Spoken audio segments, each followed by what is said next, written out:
Caríssimo povo de Deus, aqui estamos novamente nessa sexta-feira para falarmos sobre a vista de um ponto.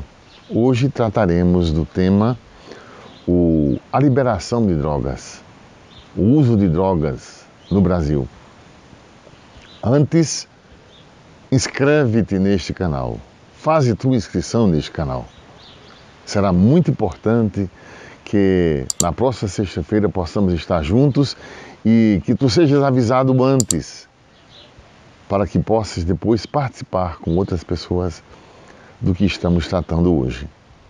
Alguns países já fizeram a liberação do uso de drogas. Há lugares, por exemplo, em que as pessoas podem ir a um banheiro público e pegar a seringa para de forma higiênica, injetar drogas nas veias. Liberação de cannabis sativa em farmácias. E tais países trabalham com o princípio da redução de danos, que também já foi aqui no Brasil uma política adotada. Por exemplo, os centros de reabilitação públicos já foram portadores ou transmissores deste pensamento, segundo o qual as pessoas poderiam passar uma parte do tempo lá fazendo atividades e depois voltarem por menos tempo às ruas para fazer o uso de drogas. Redução de danos. Primeiramente, há de se considerar algumas coisas. Uma delas, e é muito importante, existe algo a ser considerado também no que diz respeito a clínicas que se estabelece com a finalidade de fazer a cura das pessoas que têm uma dependência química. Aí eu gostaria de fazer uma observação. Existem clínicas que fazem uma identificação do sujeito com a droga e diz assim: eu sou um drogado, eu causei danos, eu causei sofrimento às pessoas, eu sou uma pessoa doente, eu preciso. Essa identificação do sujeito com o próprio sintoma é danoso para o próprio sujeito. Porque o que na verdade é preciso acontecer é essa descolagem entre aquilo que ele faz e aquilo que ele é. O que ele há de ser, que precisa ser. O que na verdade o sujeito é e que esteja passando por um processo de alienação expresso de forma de um sintoma de dependência química, esse sujeito há de ser resgatado e não identificado com o próprio sintoma. Esse sujeito é o que há de ser resgatado e não identificado pelo próprio sintoma ou com o próprio sintoma. Há que se dizer: tu não és essa droga de que tu fazes uso. Tu não és essa droga. Tu estás agora numa dependência com esta droga. Mas o sujeito, esse sujeito, de que tu és portador, esse sujeito que está em ti, esse sujeito não há de ser identificado. Aliás, o sujeito não pode ser identificado com o sintoma que ele traz consigo, porque são coisas diferentes. Em havendo identificação entre o sujeito e o sintoma, o que surgirá dali é um efeito danoso em forma de culpabilidade. Dependência mesmo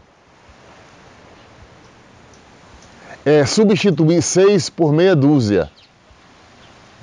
E aí, na culpabilidade, buscam-se métodos para reduzir a culpa, ou até de forma medicamentosa, a fim de que ele possa sentir-se aliviado.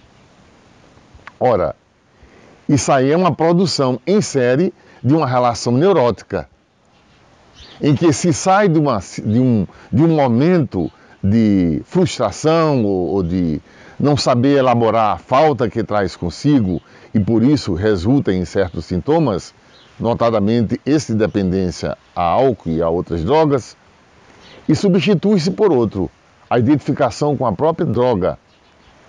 E em forma de tratamento, o sujeito cria um sentimento de culpa, de desejo de insuficiência a ser supervisionada. E o que resulta isso? Isso resulta em que o número de pessoas a serem devidamente sanadas, curadas dessa dependência do vício das drogas, seja um número bastante reduzido, em se tratando de uma forma de acompanhamento que tenha por princípio identificar o sujeito com o próprio sintoma. É preciso escutar, eu diria melhor, auscultar, para perceber por quais meios, por quais vias, na busca de reconhecimento, o sujeito veio a se perder. Ele precisa falar da falta, do que lhe falta. E de que essa falta não bem administrada, em tendo vindo a faltar, a angústia é o que ocupou o seu lugar. E no alívio da angústia, ele buscou essa forma de sentir-se aliviado, forma inadequada pelos próprios resultados.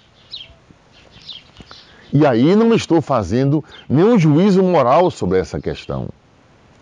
Estou apenas dizendo que em formas de tratamento do sintoma, das drogas e das suas dependências, não é possível fazer esse tipo de trabalho sem grandes danos para o próprio sujeito. Tão danoso quanto o fato de ele ser drogado ou dependente químico. Porque identificado com o próprio sintoma, ele passará a sofrer de algo do qual dificilmente haverá de se livrar. A sua identidade estará comprometida. Ele dirá ser o que do ser não constitui o que ele é. Mas ele precisa vir a ser o que ainda nem sabe, mas está presente potencialmente em si. Isso é preciso ser feito através de uma escuta, de uma ausculta, pela qual se perceba onde o seu desejo tenha se alienado e que resultou numa busca de preenchimento que o tornou dependente químico e com essa pecha social de ser um drogado. Isso é o que não pode acontecer. Isso é o que precisa ser evitado. Não se troca 6 por meia dúzias, porque o resultado é tão danoso quanto um em relação ao outro, ou quanto esse outro em relação ao primeiro. Muito obrigado. Inscreve-te no canal. Deixe teu servo e padre, o Padre Ayrton Freire.